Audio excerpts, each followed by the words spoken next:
Citizenly independent progressive data analyst and veteran of the Obama presidential campaign, David Shor, made headlines with his autopsy of the 2020 election, in which he detailed why President Trump not only exceeded polling expectations once again, but how the Trump era as a whole was a great thing for the GOP. He also put forth that Democrats may have taken things too far with ideologically charged issues like the defund the police, and that as college-educated white liberals continue to make up a larger share of Democrats, they will keep pushing their party further to the left and end up alienating non-white conservative Democrats. That's a lot. David joins us now to talk about it all. And David, we'll read more of what you told New York Magazine. Quote, over the last 4 years, white liberals have become a larger and larger share of the Democratic Party, and that white liberals are to the left of Hispanic Democrats, but also of black Democrats on defunding the police and those ideological questions about the source of racial inequity. So, David, what's so fascinating about your autopsy and what you told New York Magazine is it's what Al Franken has been, not Al Franken, it's what Al Sharpton has been saying on this show for a couple of years. He talks about latte liberals, and they don't really understand black voters, though they're trying to understand black voters better. But it's also what I heard from a lot of Republican strategists. I was trying to figure out what happened in Florida because I was shocked that there was such a widespread.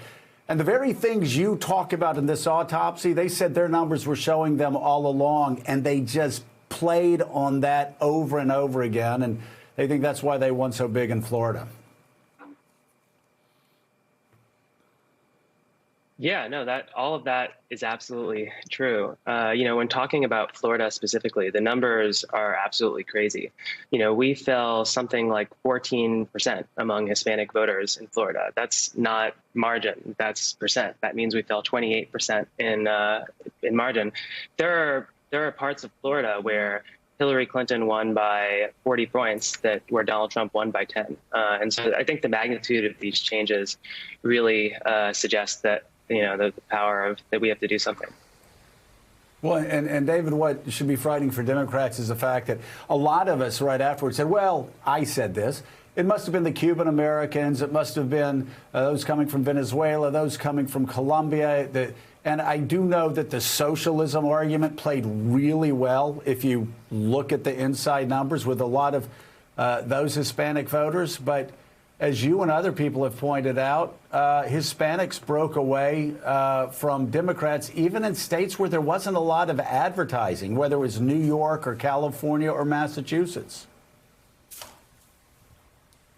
Yeah, absolutely. I think a lot of people wanted to dismiss this as a regionally concentrated trend, but it's pretty clear that basically every place with large Hispanic populations, whether it's Los Angeles or New York or New Jersey or rural Massachusetts, there were really large swings. And I think that points to this not being a question of WhatsApp groups or advertising, and instead really an issue that most Latino voters identify, not most, but a very large fraction of Latino voters identify as conservative. Historically, Democrats won large margins among them, and that's starting to change. They're starting to vote more like white conservatives, and that's why we see this broad regional trend. Claire McCaskill's with us and has a question for you. Claire. David, I was very enamored with this autopsy. I feel this autopsy where I live. And I think it's really important, the Hispanic Democrat part of your autopsy. Everyone needs to understand that the socialism thing really, really hurt us with Hispanic voters. Can you talk about the word socialism, along obviously with the labeling of defund the police, and how that impacted our losses that we were surprised by in heavily Hispanic areas? Sure. So since the election, we've surveyed thousands of Hispanics after the election just to ask them, why they were switching their votes and try to understand why. And, we asked a battery of issue questions, attitude toward crime, attitude toward lockdown. And one of the things that came out really strongly was that attitudes toward police, attitudes toward public safety, attitudes toward crime were really strongly correlated with going from Clinton to Trump in 2020. And I think more than that, something that's very interesting, and this is something that has been seen in a bunch of different surveys, is that Hispanic women actually trended more toward Trump than Hispanic men. A lot of people talk about machismo, but I think that's a really strong reflection of polling generally shows women are more concerned about crime, they're more concerned about policing, and the fact that we see this big subgroup movement, I think, really does strongly suggest that defund the police had a strong impact on our Hispanic support. Eddie Glaude.